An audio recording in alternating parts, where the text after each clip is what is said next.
seja bem-vindo ao Repensar. Estamos iniciando mais um programa que, como temos dito, tem o objetivo de indicar bons livros para lhe proporcionar uma boa leitura.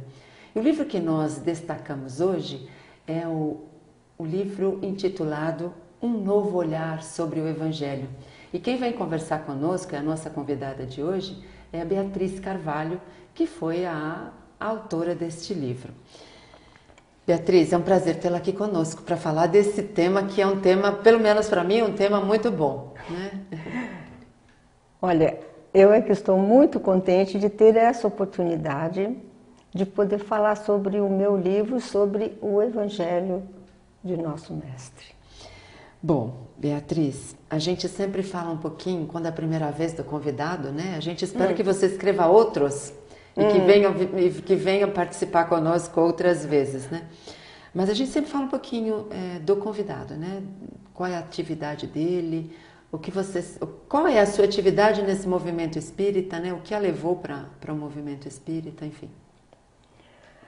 Quem me levou para o movimento espírita foi o meu pai, quando eu era criança ainda, após ele ter lido o Parnaso de Além Túmulo.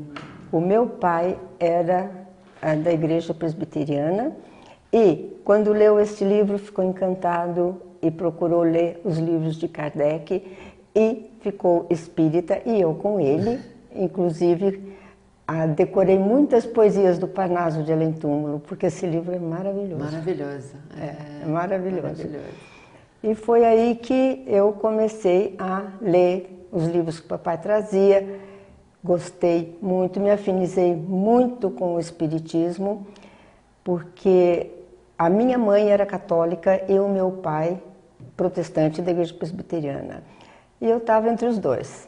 Mas quando o papai optou pelo espiritismo, eu adorei. Fiquei tão contente, gostei muito, li vários livros, ainda bastante criança, e gosto até hoje muito da doutrina espírita, admiro muito Kardec, tenho uma gratidão imensa por Jesus e pelo Espírito que ditou a Kardec a nossa doutrina.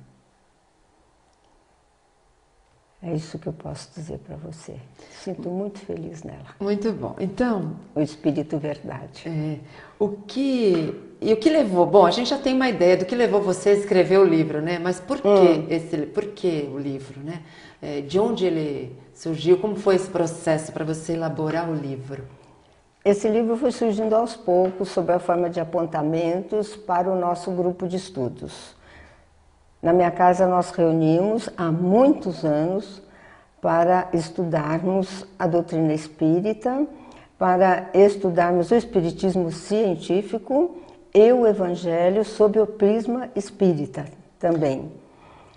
E o nosso estudo foi sendo cada vez mais profundo, mais interessado, assim, as pessoas se interessando muito pela área do estudo evangélico, e me cobravam, né, uma apostila para que eles tivessem as aulas, né? Então ele começou como uma apostila, né, teoricamente. Começou teoricamente como uma apostila, uns planos de aula, uma coisa assim.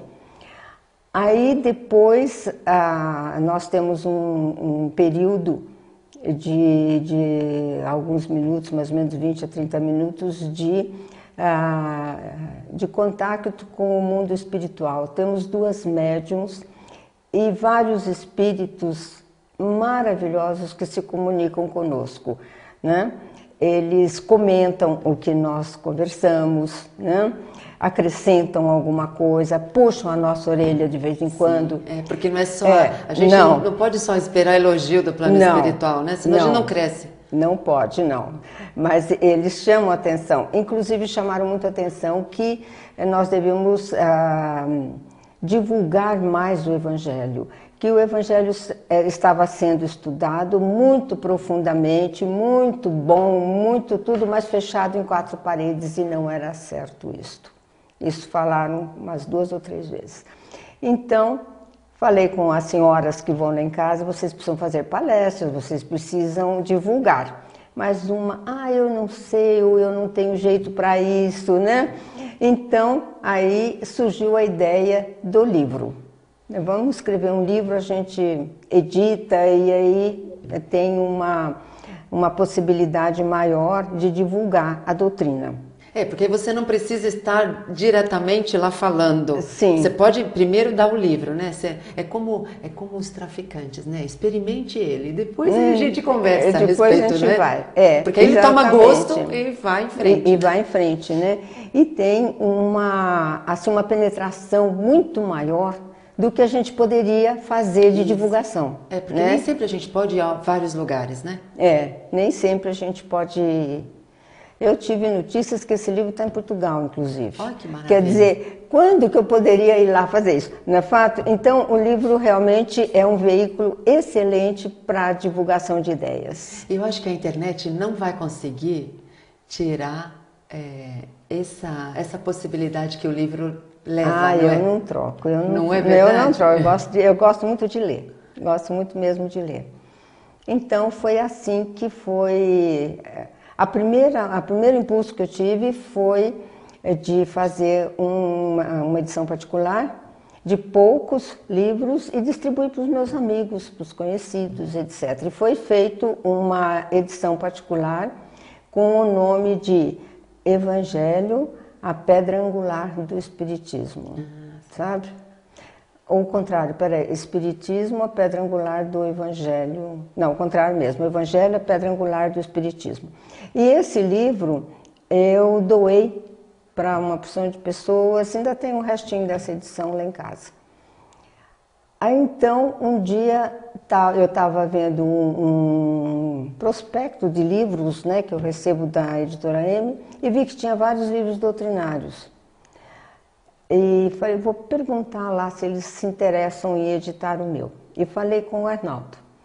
E o Arnaldo se interessou muito, sabe? Se interessou bastante. E fez a primeira edição.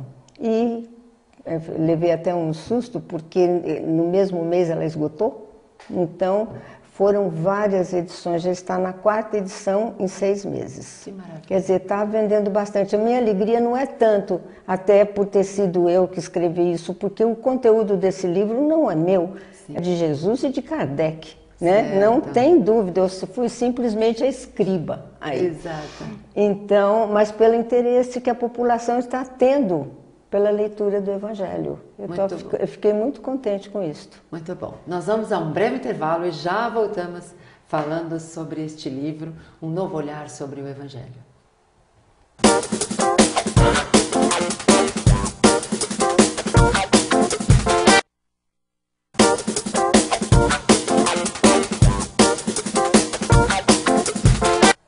Estamos de volta com o Repensar. O tema de hoje é o livro Um Novo Olhar sobre o Evangelho e a nossa convidada é Beatriz Carvalho.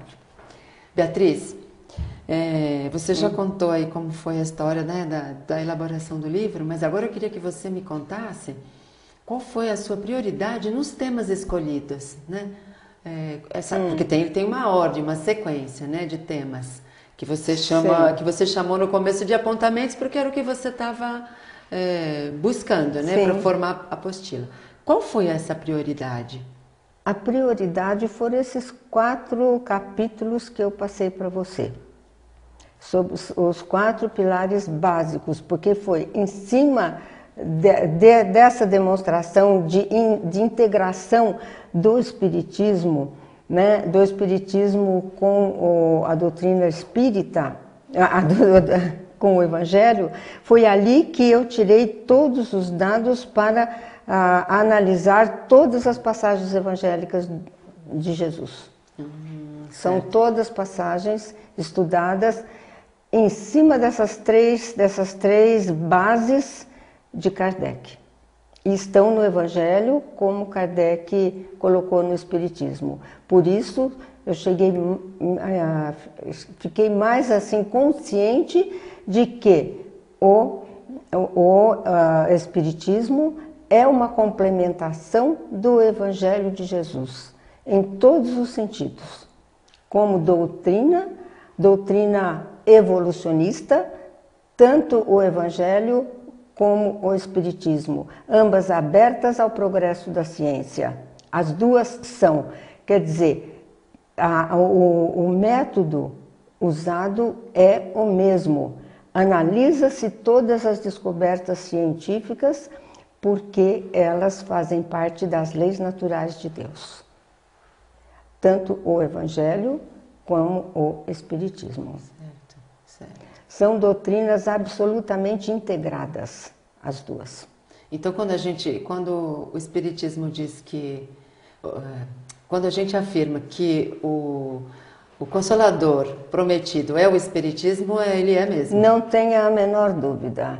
Inclusive, o próprio Consolador prova a evolução do espírito e prova a reencarnação. As próprias palavras de Jesus no Consolador. Certo. Porque ele prometeu o Consolador para o grupo de pessoas que estavam com eles, de discípulos, né? Que iria mandar o Consolador para resgatar as palavras dele, certo? Num evangelho que ainda não existia, não tinha sido anotado ainda, iria ser anotado, iria ser mexido, iria ser feito enxertias lá dentro, né? E ele mandaria o Consolador que iria resgatar as palavras originais dele. Quer dizer, verdadeiramente um profeta. Ele estava dizendo coisas que ainda não haviam e que ia acontecer. E na realidade aconteceram, né? E também ensinar verdades que aquelas pessoas daquela época não tinham capacidade para atender ainda. Como ele disse, não podeis suportar agora. Então, e mandou o Consolador 2000 anos depois. Quer dizer, ele falou, vos mandarei a vós que estavam ali 2000 anos depois. Ou seja, com o mesmo corpo eles não estariam. Certo. Um corpo não resistiria até lá, tá certo? Verdade. Então, a reencarnação para que eles tivessem corpos novos ali para ouvir. E não também seria que Deus haveria de criar espíritos novos, porque estariam tão ignorantes como eles estavam naquela época e não entenderiam. É tão lógico, né, tá Beatriz? certo? É lógico. É lógico. Então, aí está claro, pelo próprio Jesus, na promessa do Consolador, a prova da evolução do espírito e a prova da reencarnação. Maravilha. Maravilha, né? Maravilha. O Evangelho é pleno dessas maravilhas, viu? Tem muitas outras coisas extraordinárias que eu já encontrei aí também. Então você fez uma pesquisa sobre os textos evangélicos, mas por isso que esse novo olhar é esse olhar já com os conceitos. O Arnaldo que achou que deveria mudar esse nome porque seria mais fácil de ser entendido e ficaria melhor. Ele mudou a capa, mudou o nome, eu deixei ele fazer como ele achou melhor. Ele fez assim, o pessoal gostou muito. Muito bom, porque realmente é um novo olhar. É um novo olhar. Né? Você está trazendo. Eu não conheço nenhum assim, escrito nesses termos assim. Você está trazendo uma coisa que já existia, que Jesus já ensinou, Sim. que já exemplificou, que já falou, né? Sim. E que nós ainda não entendemos muito bem. Tem muita coisa. Muita coisa, não é, Beatriz? Que a gente não consegue entender. Tem. Né? E aí você começa com a Bíblia. A Bíblia teve muitas alterações. O Evangelho foi muito mexido. Porque eu não sei se a gente teria tempo até para falar nisso, mas o Evangelho, a Vulgata Latina, que foi a Bíblia montada pela Igreja com todas as precauções e tal, a Vulgata Latina ficou no Vaticano 1000 anos, sem que pudesse ninguém botar a mão a não ser os papas e os padres. Okay. Aí mas nesses 1000 anos eles anexaram o que eles quiseram, eles traduziram do jeito que eles quiseram, enfim, a Vulgata Latina ainda foi mais outras vistorias de papas e uma porção desse tipo, né? Eu gostaria de fazer aqui um elogio maravilhoso, assim, que eu tenho um respeito imenso por Martinho Lutero. Sim. Pela coragem que ele teve e pelo fato dele ter traduzido a Bíblia para o alemão e divulgado para o povo. O Evangelho de Jesus. Então, acho que todas as religiões, né, quando a gente fala, todas as religiões tiveram o seu papel e continuam tendo o seu papel, né, porque nós estamos em etapas evolutivas diferentes, mas em etapas diferentes. Toda a humanidade, nós não estamos todos no mesmo grau de evolução, né? Não, então, cada um é a escada de Jacó, cada um num degrau. Então, as religiões, né, elas trazem o ensinamento de acordo com o grau de entendimento de cada um, né, Beatriz? E precisa haver essas religiões, porque na realidade os seres humanos nem todos estão aptos, por exemplo, a entender o espiritismo científico. Isso, verdade, não é fato? Verdade. Então tem que adaptar mesmo a posição que eles estão dentro da hierarquia evolutiva, né? Então tem que ser assim mesmo. Para entender esse espiritismo científico e para poder usá-lo depois, né? Sim. Porque há quem entenda, mas também não sabe usar ainda, né? Todo o conhecimento, né? Usa para interesse próprio. Então, eu acho que o espiritismo é extraordinário porque é isso, ele nos dá o conhecer, mas ele nos dá a forma de usar o conhecer, né? Sim, porque você só ganhará, vamos dizer assim, bônus, evolução e tal, se você fizer boas obras com o que você sabe. Muito bom. Agora, saber e guardar, não. Nós vamos a um breve intervalo e já voltamos.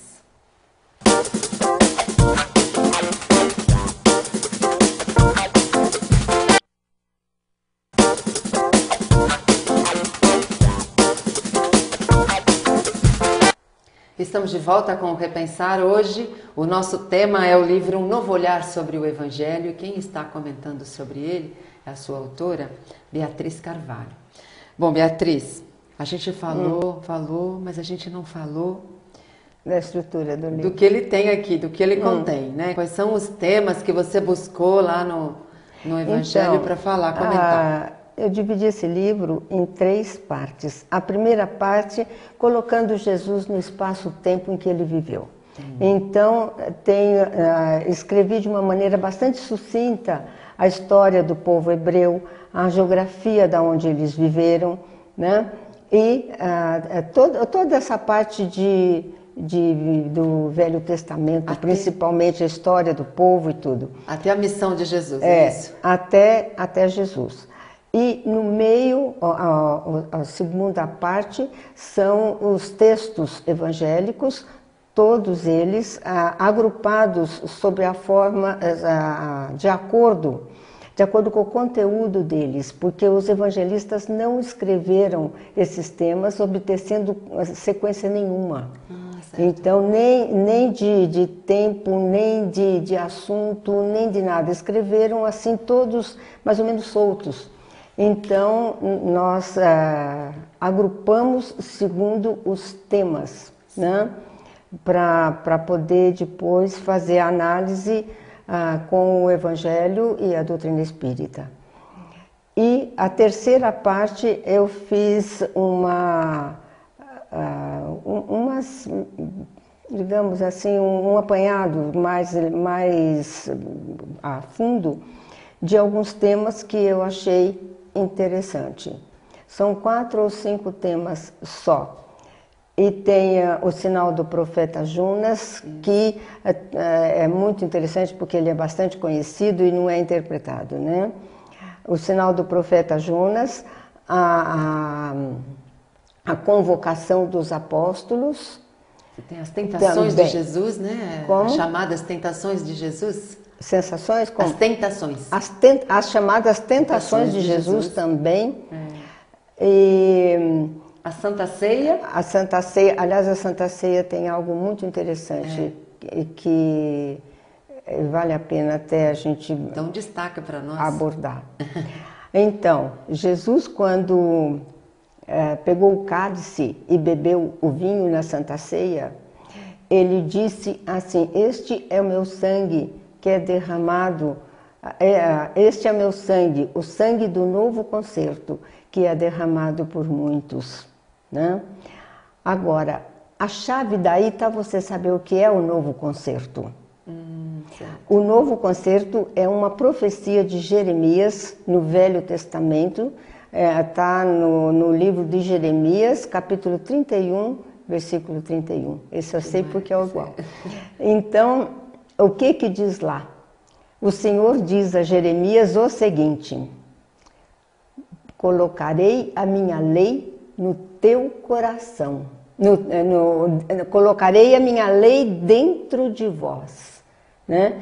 E no teu coração, e a escreverei no teu coração. E ninguém precisará mais dizer quem é o Pai, porque todos o conhecerão.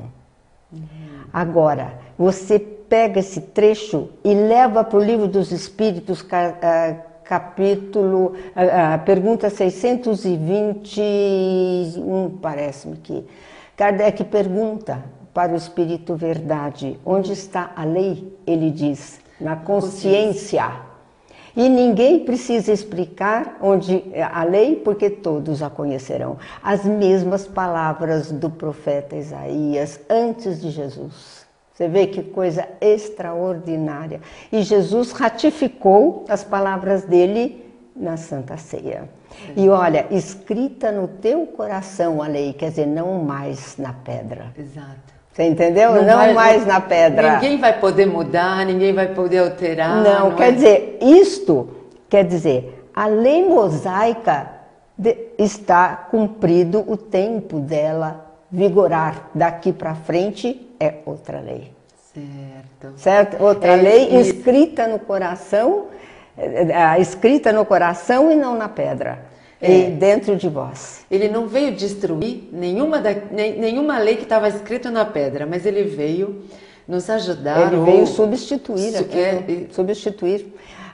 Porque a lei mosaica vigorou durante o tempo de Moisés. É uma lei que muito interessante para uma época, sim, mas que para hoje não tem mais condição daquilo. Sentido, né? Não tem sentido mais, né? E a lei que Jesus veio, não veio derrogar, veio cumprir, é a lei natural do Pai. A lei de Deus. Que se confundem. Quando ele falava que ele é um com o Pai, é exatamente nisso, porque a lei já estava nele, né? Estava nele, está em cada um de nós. Cada um de nós. Todos nós, né, temos a lei gravada desde que éramos princípios inteligentes. E por isso que as pessoas ainda confundem Jesus com Deus, né? Alguns. Quando não entendem. É a Santíssima Trindade, né? Que foi votada, porque ela foi votada no Concílio de Nicéia no ano 400. Há quantos anos atrás isso? Eles criaram a Santíssima Trindade, porque Jesus nunca falou isso. Né? Aliás, Leon Denis, eu cito aí, ele disse que a palavra Espírito Santo não existe. Ele traduziu na Vulgata Latina um bom espírito, tradução literal. Então, você vê quanta coisa muda. Quanta coisa que a gente precisa aprender. Precisa estudar. Aprender. Então, esse tipo de livro que pesquisa, tem tudo disso aí. Que tem tudo isso, que conta, né, sobre essas informações e sobre esses exemplos de Jesus, sobre a lei que ele trouxe para nós, sim, que é o que vai direcionar a nossa vida pela eternidade, né? Sim. Ela foi deturpada um pouquinho, evidente que pelos homens, né, que também não tinham conhecimento e nem o interesse em conhecer a verdade, né? Sim, até hoje parece que não tem muito, né? A gente ainda está... faz uma confusão dos 10 mandamentos, na verdade com outras coisas, mas isso é natural, que faz parte da evolução. Faz parte da evolução, né? Então, esse livro vai nos auxiliar. Espero, fico contente. Vai. A mudar um pouquinho, a entender, né? Quando você tiver tempo de ler, depois você me fala, você me liga. Tá certo, tá. A gente agradece muitíssimo, Beatriz, a sua participação. E a gente vai querer que você escreva outros tantos apontamentos tão bons quanto esse, né? Porque pelo que você está nos dizendo, existem informações muito importantes aqui para nós. São todas documentadas, sabe? Por isso que eu te falei, tem mais de 600 referências bíblicas aí e referências de outros, Leon Denis e outros também. Mas olha, eu aqui agradeço muito, gostei muito de vir aqui, vocês são excelentes, fiquei muito contente, gostei. E um dia, se eu puder, eu volto, se vocês me convidarem. Com certeza, com certeza. O Repensar fica por aqui. Se você quiser enviar sugestão, repensar@tvmundomaior.com.br. Se você quiser adquirir essa obra, entre em contato com a Mundo Maior Editora pelo site www.mundomaior.com.br. Nós te encontramos no próximo programa, se Deus quiser. Até lá.